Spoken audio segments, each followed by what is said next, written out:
Welcome to It's All About the Questions, where learning to ask the right questions can help you achieve long success. Now, here to help you ask all the right questions is award-winning author, international speaker, and business strategist, Laura Stewart. Good morning, afternoon, and evening, everyone, and welcome to the show this week. I am excited, as always, to be here and love that people listen to the show live in so many different time zones that I have to say good morning, afternoon, and evening, and, of course, on podcasts. I never know where you are or what time you're listening or if you're in your car or your home, wherever, but thank you so much for subscribing to the show on your favorite podcast platform and for rating and reviewing it, because it really helps us get found.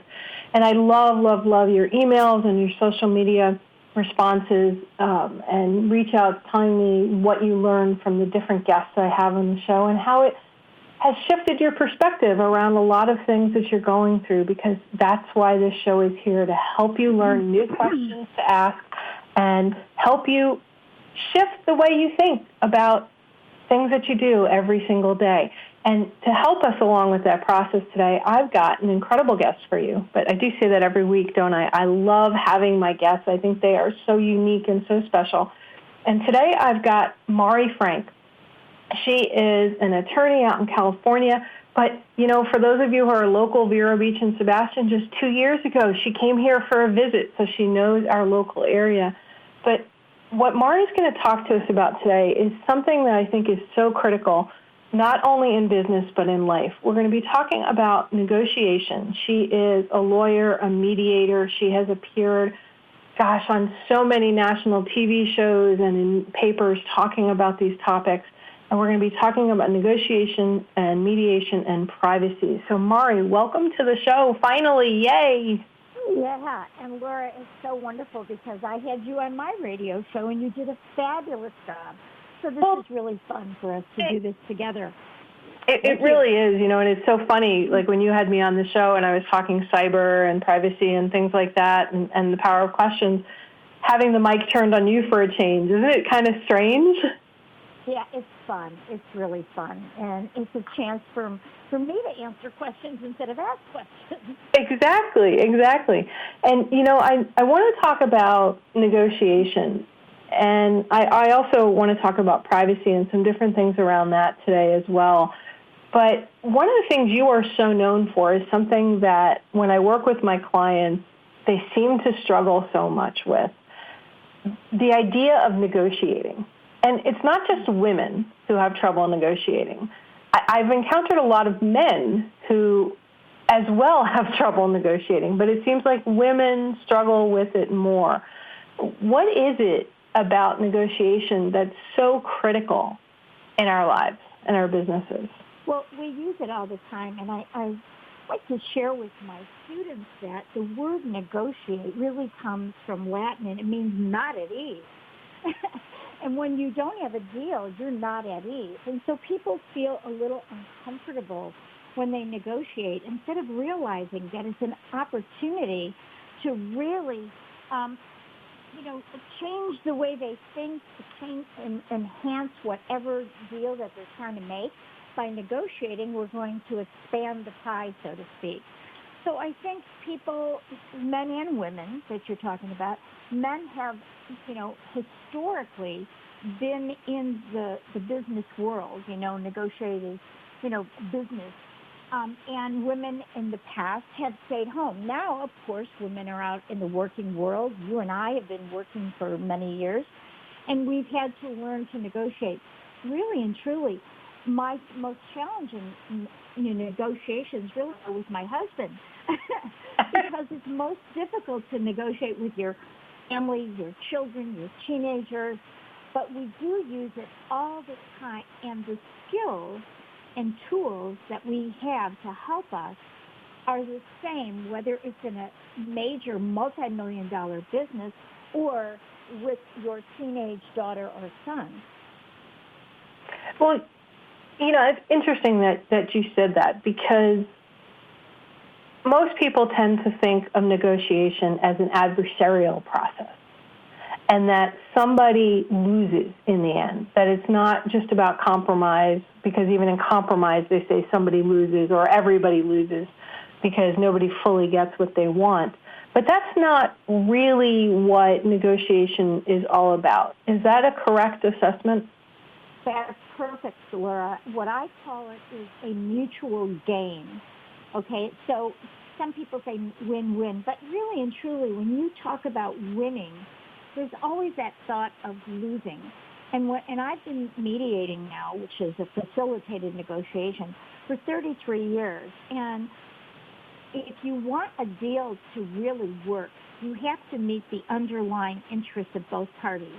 You may not get what you start out asking for, but you have to get something you can live with. And if at the end you can shake hands and say, I can live with that, and the other party says, yeah, I can live with that, then we've got a deal that is lasting. It's going to be workable. It's not going to fall apart.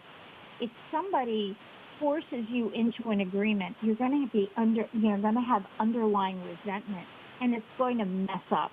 So it has to be something that I'm giving up something, you're giving up something, I'm gaining something, and you're gaining something. And when we do that, then everybody feels good about it. When you're negotiating to put the business together with someone, you're very positive, you're excited. But when some glitch arises and you have to negotiate that conflict, that is like a higher level of negotiation. But it's the same tools, which I'm happy to share with you. I would love you to share that with me. I have one question before you do that, though. Okay. A friend of mine just got back from a cruise, and she wanted to buy a piece of jewelry at, one of the ports that they get to, and the guy starts out, it's $300, and she's like, no. And then by the time she walked out and came back, the price ended up being $100. Right. And a lot of people think of that as negotiating. Right. And that's a one-time thing, like when you go to a flea market, right? You're going to negotiate at a flea market. Unless you're going to go every week and you want to continue to have a relationship with that person, that's when you start out higher and then you banter back and forth, and, that's that kind of when you're buying a car, you're bantering back and forth. But the reality is that it's going to be a better negotiation when you do, maybe when you're buying that jewelry, you find out about the family, you find out who made the jewelry. What I negotiate with in Mexico, which I speak Spanish fluently, and I love it, and I get great deals. But when I negotiate, I find out a lot about the person that I'm negotiating with. If they made the product, if they made the jewelry, where did they get it? Tell me all about their family. I'm going to get a better deal because they're going to like me and I'm going to like them. So that getting that $100 on a $300 thing, especially people who walk off of a cruise, they know that you have money, and a lot of them don't. So they're going to ask higher, and then you're going to banter back and forth, and that's the game. That's one type of negotiation. The other kind of negotiation is when you're going to continue to have a relationship with someone. You don't want to have this thing like, oh, I got it for $100, and the person might feel ripped off or something. It's a totally different thing when you're going to continue to have a relationship with someone.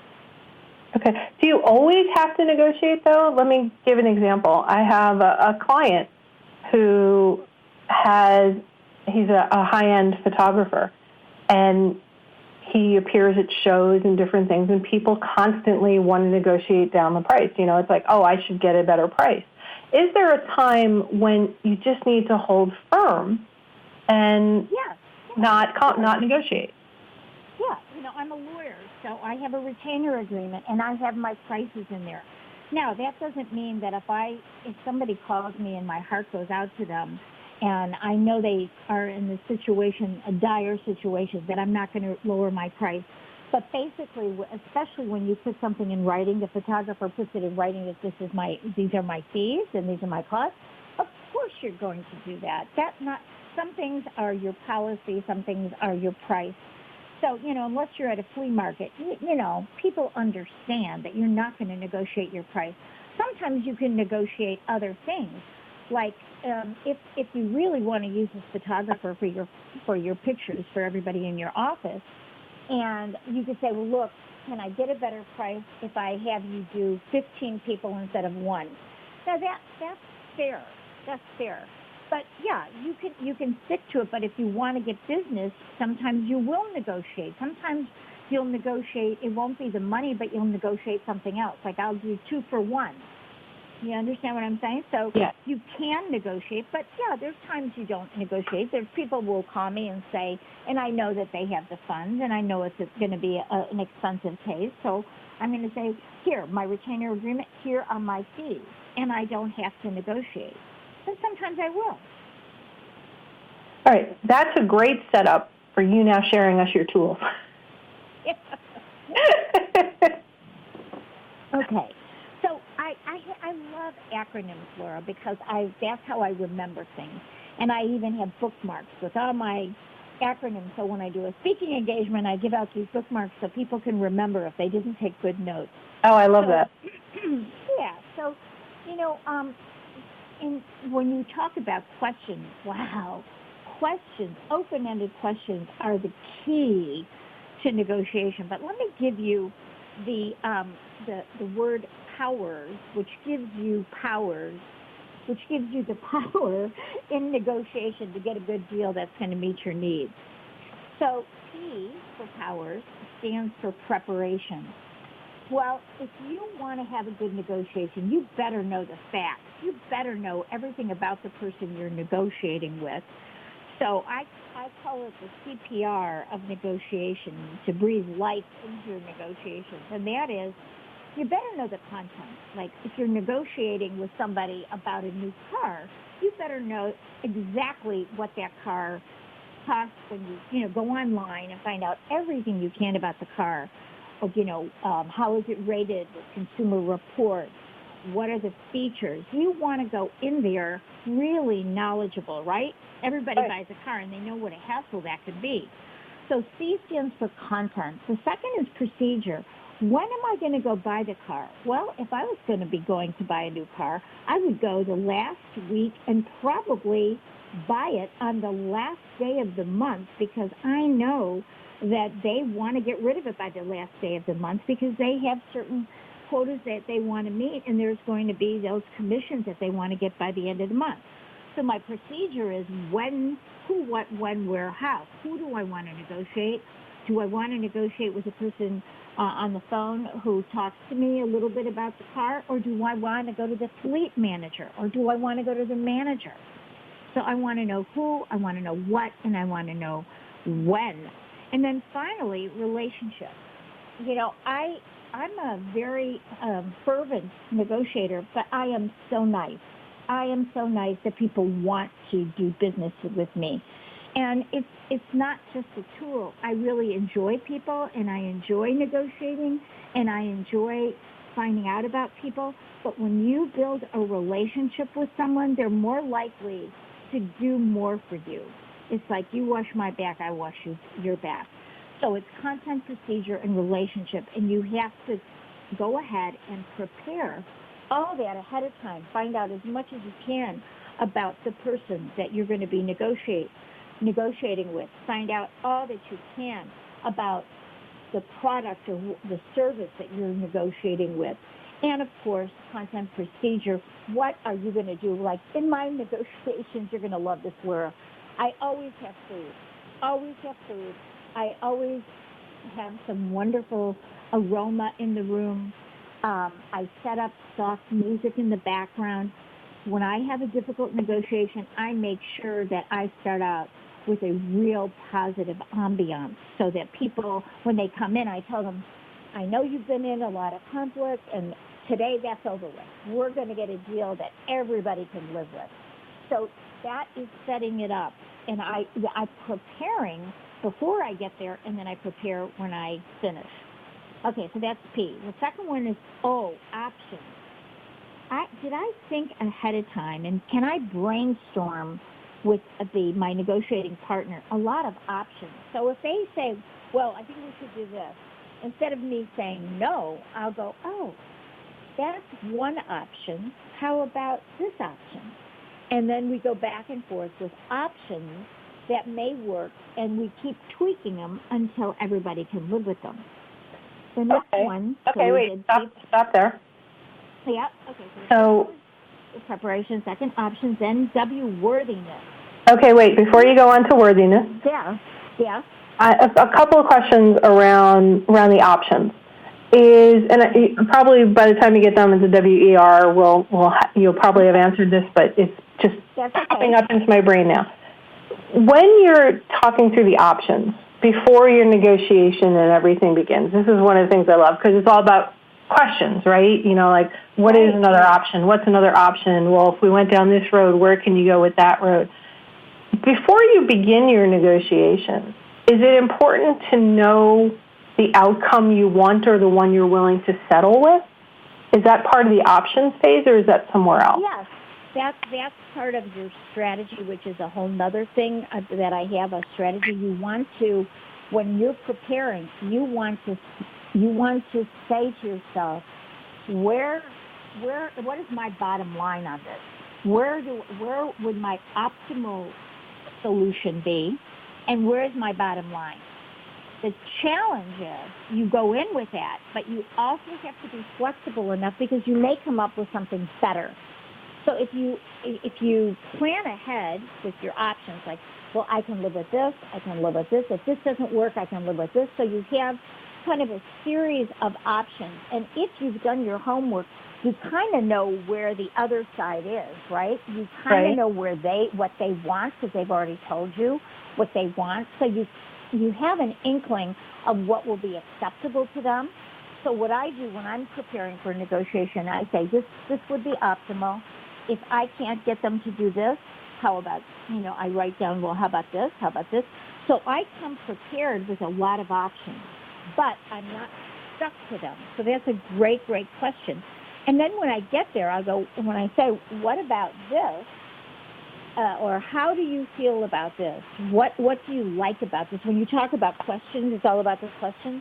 Right. You want to always ask these open-ended questions like, what's most important to you in this negotiation? What do you need to feel that your needs are met? Okay? How can I work with you where I can get my needs met? So it's like who, what, where, when, how. How are we going to do this? Where are we going to do it if it has to be something like even negotiating where you're going to do the negotiation? So that's why I remember the things that we learned as kids in school in English, who, what, when, where, and how. Those are the best questions. And then another question would be, tell me more about that. It's really not a question. It's an open-ended inquiry. Tell me more about that. How do you feel about that?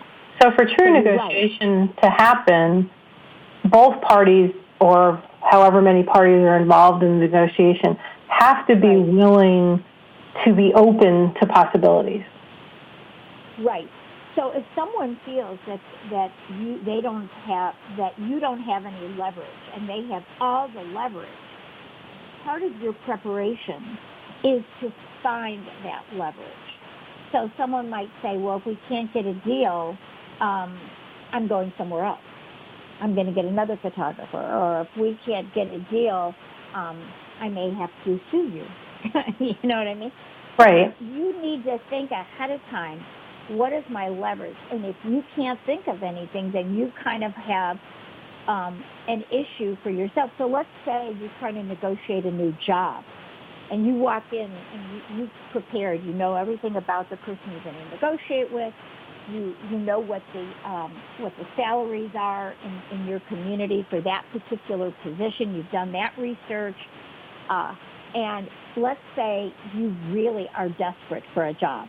You're desperate. You were laid off and you need another job. And you feel like, oh, my gosh, I have no leverage. Well, you do have leverage that you maybe didn't think about. Like, what skills do you have that they need? Okay? And if you want a higher salary and maybe they can't start it out, maybe you build into the negotiation, well, I'll have a performance review in 2 months. And if all is well, then I get a whatever percent raise to be commensurate with what I was earning before. So even if you can't get more money, maybe you can get more benefits, or you can leave early on a Friday, or you can come in earlier and leave earlier so that you can be there for your kids at the end of the day. So you always have leverage and ability to negotiate, but people forget to expand the pie. It's not always money. Lots of times there's other things. You have to ask yourself, what's most important to me? And some of it might just be, I just want to have more time with family. Well, maybe I'll take less money if I can change my hours to be available with the kids. So it's all up to what's important to you when you're preparing options. I think that's so critical for people to really get, Mari, because I've just seen this so often in negotiations when I had my tech company, when I consult with people now, and even on the radio show, going through life, my divorces. I've had 2 divorces. If you don't know what you really need, right, then you can't negotiate from any position of strength. Right. Or even know if you're negotiating. Preparation is the most important tool. Right. Because you're asking yourself questions like, what do I really need? If you're getting a divorce, what is it that I really need? Well, I really need my kids to have, stability. So I don't want to have a horrible knockdown, drag-out fight. I want to mediate so that my kids are not ruined for the rest of their lives. So that's really part of your preparation. I always ask myself for any negotiation, what is the most important thing for me? My underlying interest, my need. And that drives everything, right? Yeah, it does. But yet it's a question that so many are unwilling to ask themselves. And I can't understand why it's a question we're so unwilling to ask ourselves. I don't know if we don't want to confront that answer, or we think that the answer we're going to give ourselves is something that we can't live with. But if we don't know what we really need, then how can we ever achieve anything? Yeah. And you're so right. They don't think about it. But I know the reason why they don't do it a lot of times. Because I've been mediating with business people and divorce and everything. And I see what happens. Someone will come up with a position, and they'll say, I won't take any less than $250,000 for that. Absolutely won't. And they get so married to their position. And sometimes I have to ask them in a caucus, I'll say, would you rather be happy or right? And sometimes they say, I'd rather be right. know? So that's the thing.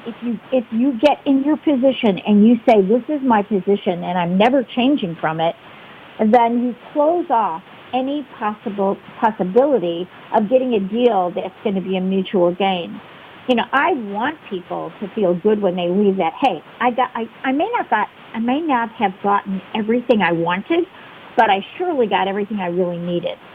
And so when I'm in there and people haven't asked themselves that question, what do I really want? I'll say, well, wait, I'll say to them, what is it that's really most important to you? What is it that you really want? That's a powerful question for if you're in a negotiation to ask the other party. People will say to me, I'll see this in mediation, they'll say, I don't want this, I don't want this, and I don't want this. And I'll go, great, what do you want? And then there's silence in the room, Laura. All right, well, it's so funny. We're getting ready to go into the national news, and I just think I'm laughing and you're laughing because it's so easy. I mean, I laugh at myself. It's so easy to say what I don't want, but when I try to write what I do want, it is so hard. So I'm going to challenge all of my listeners, Mari, as we go into the national news. Name one thing that you truly want to happen in your life and in your business. Just name it, write it down. If you're driving your car, please be careful. Don't write it down while you're driving. Maybe dictate it to somebody else or have your passenger write it. We'll be right back with more from the amazing Mari Frank. Welcome back, everyone. I'm here with the amazing Mari Frank, and we've been talking all things negotiation. Mari is, a highly respected attorney who has appeared in the New York Times, the Wall Street Journal, Dateline, 48 Hours. I mean, name it, she's been there. Mari has even spoken at the White House. And Mari, you know, I love what we were talking about before the national news break. You were going through one of your acronyms about negotiation, and the acronym the word is power, and we talked about the P and the O, preparation and options. Let's go through what the WER stands for, because negotiations are such a part of our everyday life, but we don't think of them in the way that we really need to be thinking about them, where we're understanding what we need in our lives, what we need for ourselves, and also what the needs of the person on the other end of that conversation are. So let's go through the rest of it.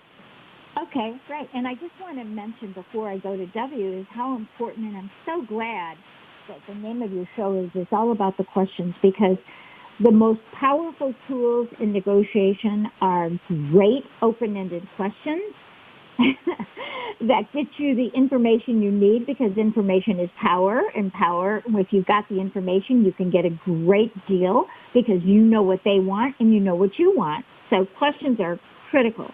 Okay, so we talked about P was preparation, O was options. Now we get to worthiness.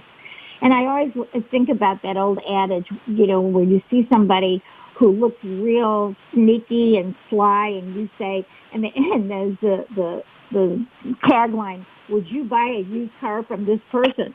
I was just thinking that. I had that picture of that used car salesman. Yeah, and that goes to the word worthiness. Are you worth negotiating with? And are you trustworthy? Are you dependable? Are you credible? Are you honest? And do you have integrity? So, you know, I mean, we all know people that we would feel good about negotiating with because we know they do, you know, especially in my field. You know, everybody in the community of Orange County, California, we know who are straight shooters and who are liars. And so when you have someone on the other side in a lawsuit, and you know that that person is going to lie to you, it's going to be a lot tougher. You're going to have to prepare a lot more because you're going to know that they're not going to tell you the truth. And so I've had people in negotiation that are not trustworthy. They're not honest, and I know it ahead of time. Or I trust in tiny little increments. I give a little bit of a test, and if they pass it, I give another little test, and they pass it, and then that's really important. So if you are in a negotiation, you don't have to show your entire hand, but never lie about when you're asked about something. So you could say, well, gee, you know, that price is too high. That's fine. But if you say something like, well, I bought that yesterday and it was such and such and it's not true, then you're going to get caught. So it's really important because I will do better with someone that I know is trustworthy, right? We all want to negotiate with somebody who's trustworthy. So you have to say what you're going to do and then do it. And if you don't do it, there's some, you know, factor why. A good example was like we kind of dropped the ball with getting you some stuff that we needed, but we had this craziness, which you knew about later, of all these changes that we had in our office when we changed our phones and we changed our Cox communications to AT&T, everything. So, you know, if you can't do what you're supposed to do, you immediately tell somebody why and let them know so that they don't discount your credibility. So it's very, very important that you say what you're going to do, you do what you're going to say, and you are trustworthy and credible. And if you're not, that's going to mess up your negotiation. You're not going to get what you want. It's not going to last. People are not going to like you, and your reputation will ruin your negotiations in other places as well. Okay, so what's the E? The E is enthusiasm. So if you say, oh, well, I want to do this business with you. Yeah, no one is going to want to do business with you. You have to be, part of your preparation is to figure out, why are you excited about this deal that you want to make with somebody? Or what is it that that you can get enthusiastic about settling a dispute about what you want? So that shows your commitment to a mutual gain and a satisfying solution. You walk in, like I told you, when I start out with the mediation, I'm excited that you all came here to get a solution. We're going to do solutioneering. So go in with a positive attitude and your enthusiasm that you're going to get a deal with this person. It sets the mind tone. It sets the tone for the entire negotiation. We're going to get a deal. We're not going to make... I just had to do a negotiation with someone that was a little bit challenging, and I had food. I had brought him over to my home. I had food. I had music. I had said, I know we're going to, be able to work this out. And we did. So that's enthusiasm. Okay, and you're not going to always be able to set up your negotiating environment in the way you'd like to with food or music or whatever. Sometimes you have to go to wherever the other person is. So then how would you display your enthusiasm or set that up if you have to go to them? So the perception could be they have more leverage or more power in that. That's such an important point, because if I go I usually try to have people either, as a mediator, I'm the neutral. So people will come to me. If they say, I want you to come to my office, I pretty much try to talk them in to coming to my office, because I know that people will feel that it'll be one-sided, if it's in their office. So I always bring people to my office as a neutral. But if somebody wants me to negotiate, I will often say, well, let's go for a cup of coffee and negotiate it. So I try to make it a neutral ground, and when I do a negotiation, I set up the chairs in such a way is that people are not face-to-face, but rather side-to-side as much as possible. So that's part of my preparation for my procedure. But you're right, you don't always have that ability, but if you're going to someone else's place, you can bring them something. You can bring food. You could come in and say, I know we're going to get a deal. You come in, even if you cannot, be in charge of where the negotiation is going to be. If you feel you're going to be offset, go early. Try and ask people, to set up the room a little bit differently if possible, so that you don't feel like you're in a place that is going to be detrimental to you. Come in with the positive attitude of, I know we're going to get a deal. Come in, even if you've had a conflict before, you might say something like, I know that we've had challenges before with each other, and let's put that aside and start over. And try to find out a little bit about that person. Some way that you can start out with a compliment, like, gee, you've got beautiful offices, or thank you for doing this in the morning instead of the evening. Think of something ahead of time that you can start out and build that positive feeling, because if people are angry when they meet, they're in their amygdala, part of their brain, which is a fight, flight, or flee. You want to bring them back up to a positive way, any way possible, and that's the enthusiasm to show a commitment to work together. Finally, R is relationships. And that kind of is a dovetail from enthusiasm. Build a bridge of understanding and respect. If I don't respect the person that I am negotiating with, maybe they've lied to me, it's very hard. It's very hard for me to, really negotiate with them in a way that I want to give them what they want, even if I don't need it. In other words, if I might feel a little bit more like I don't want to give them anything if they're nasty, right? Right. So we want to build a bridge of understanding, and it's very important that they respect me. So I will do everything in my power to act in a respectful manner to them, even if they are nasty. I had one mediation where I had 5 attorneys and their clients, and one of the attorneys you could tell he did not respect women. He talked down to me. He talked down to every woman that was in my office. And I didn't buy into it. No matter what he did, he said, we'll never get a deal. And I said, well, the proof is in the pudding. Let's see what happens. You know, we're going to try and get a deal that your client's going to be happy. And he just went on, and he goes, and then we had to end, and we were setting up a negotiation for the following week to continue. He goes, you'll never get a deal. And I go, well, I know that's how you see it. Let's hope that we can, so that you can get paid quickly, you know. So we finally did get a deal, like 2 weeks later, and so he then said, you know, I never thought we were going to do it, but you did it. And he kind of, in his own nasty way, said, well, you got the deal, you know. But he didn't say, hey, thanks, or anything like that. But no matter how he treated me, I continued to treat him with respect. So at the end, the relationship was positive. We shook hands, and everything was good. So, all right, let's talk about that a little bit, because often, and especially in TV and movies, negotiations are always presented as adversarial.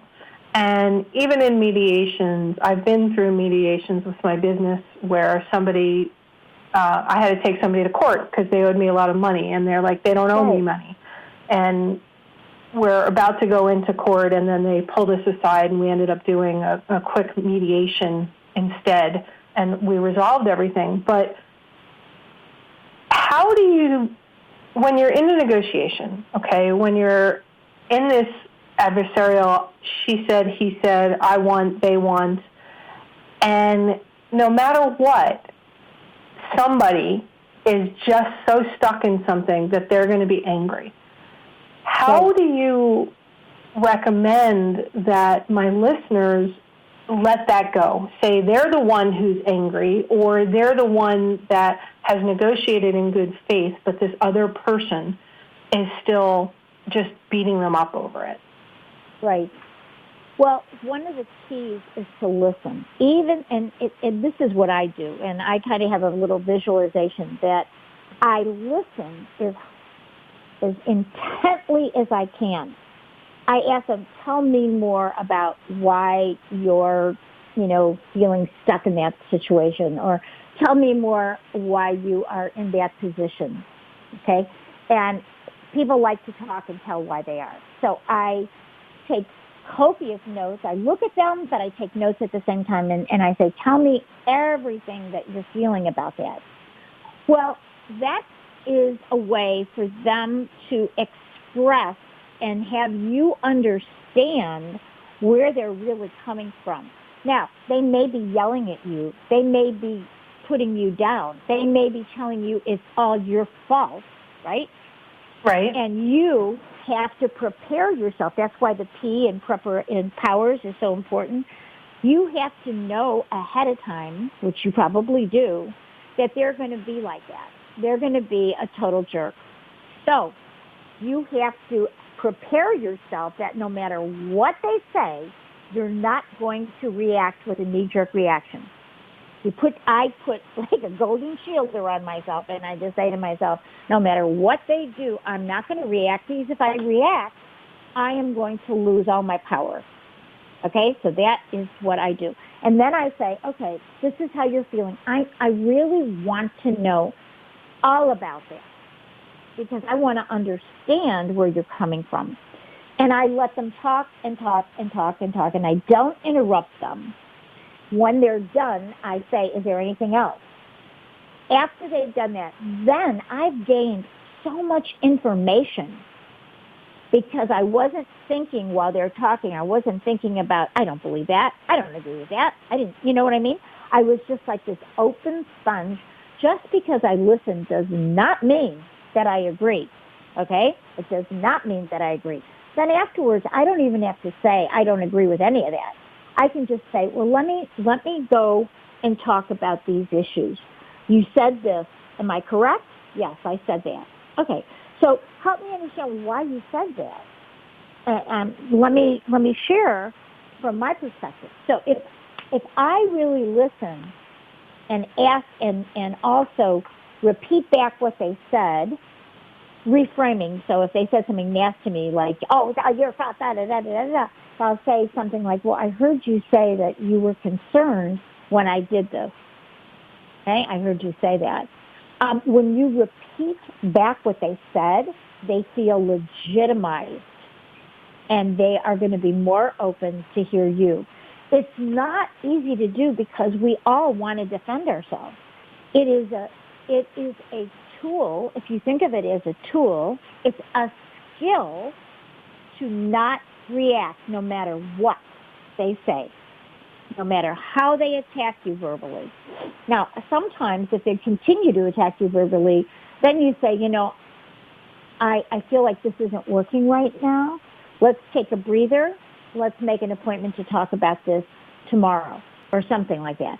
When someone is in their fight or flight or freeze mode, it's going to be hard to get them to get to their executive functioning in the front of their brain and to be able to think. So take a break. If I'm in mediation and somebody gets hot, I have a bell that I ring, and then I say, okay, everybody, let's just take a break.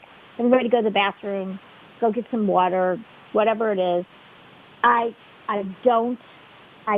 stop it in a positive way. I don't just say walk out of the room or hang up on somebody. You say, you know what, we're having a challenge now. Let's take a breather and come back.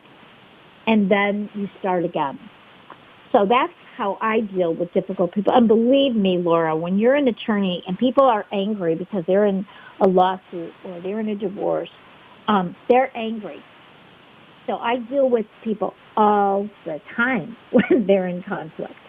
And that's what I do. And it works.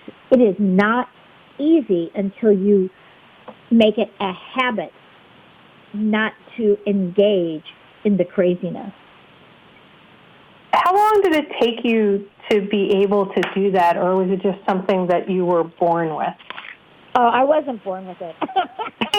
I'm a passionate person, so I in my first marriage, now I'm with my husband 30 years, but in my first marriage, oh man, I had a slick tongue. I was pretty darn articulate and could say what I thought. And I've learned that does not get me what I want. It will never get you what you want. There's an adage that says, speak when you're angry, and you will say the best speech you ever regret. And yeah. It's so true. I love that. It is. So I said to myself, do I care about myself enough that I will stop, bite my tongue and stop and just force myself to listen even if I don't want to?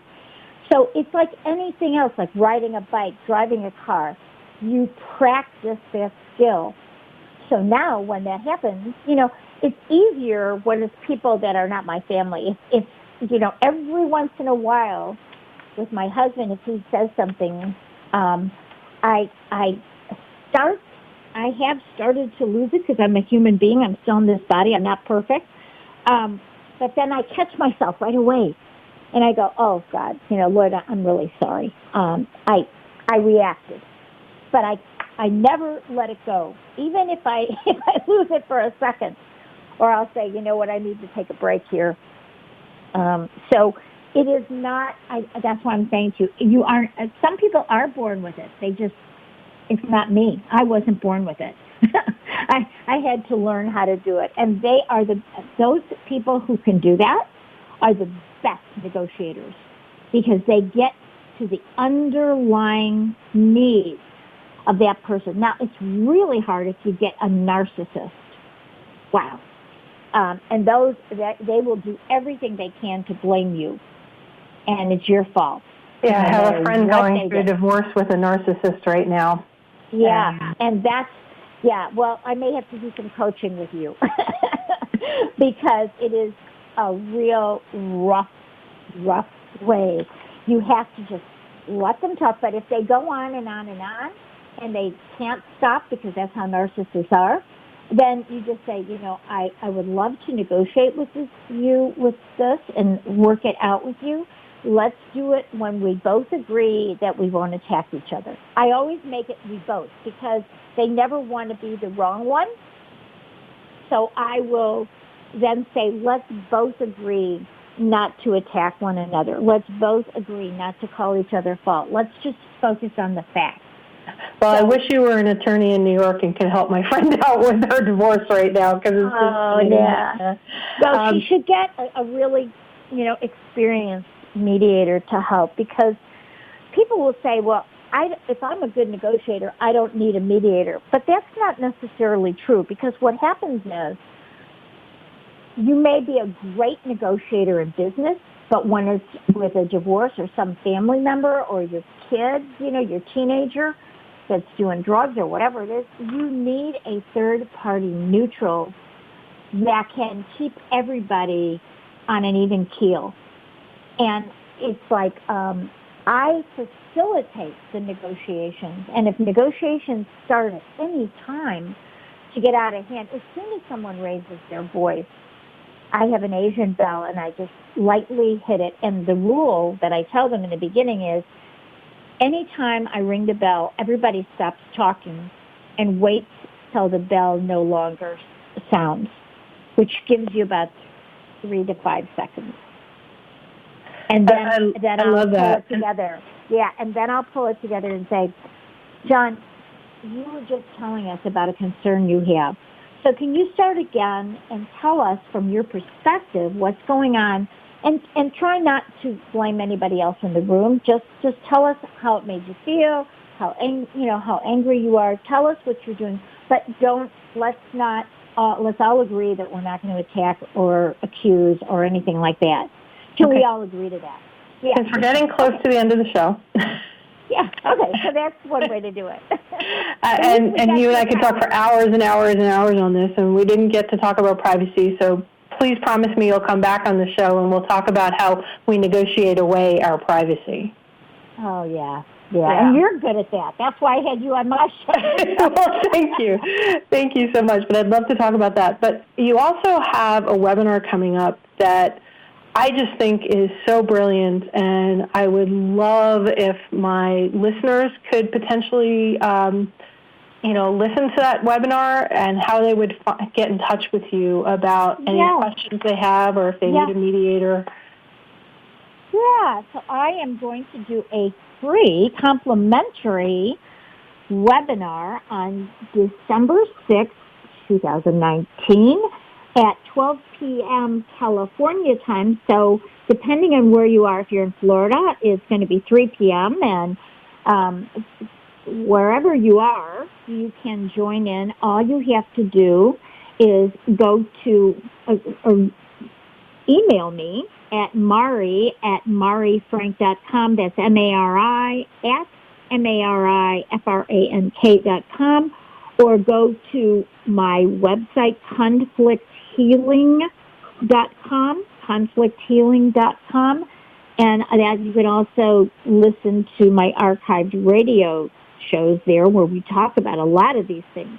But if you want to get on a Zoom interview, all you have to do is contact me at marifrank.com. My assistant will send you the link, and we will do a video webinar for 1 hour and give you some great tools for negotiation. Thank you so much for doing that. You know, it's a skill, and as you said, it's a skill you can learn. And it's so much in the preparation and in the questions that you prepare to ask the person on the other side of the negotiation, but you've expressed how critical it is to ask questions of ourselves. So thank you for being on the show with me today. Well, thank you, Laura. It's always so fun to talk to you. Yeah, same here. And I'm going to have you back on and we're going to talk some more stuff. But everybody, you know, the key to negotiations is the questions you ask yourself and you ask others. So remember, the right questions can change your life. So what are you asking today? Have a great day, everyone. Hug someone you love. You've been listening to It's All About the Questions, starring Laura Stewart. Connect with Laura at it'sallaboutthequestions.com and download a free workbook that will help you ask better questions starting today.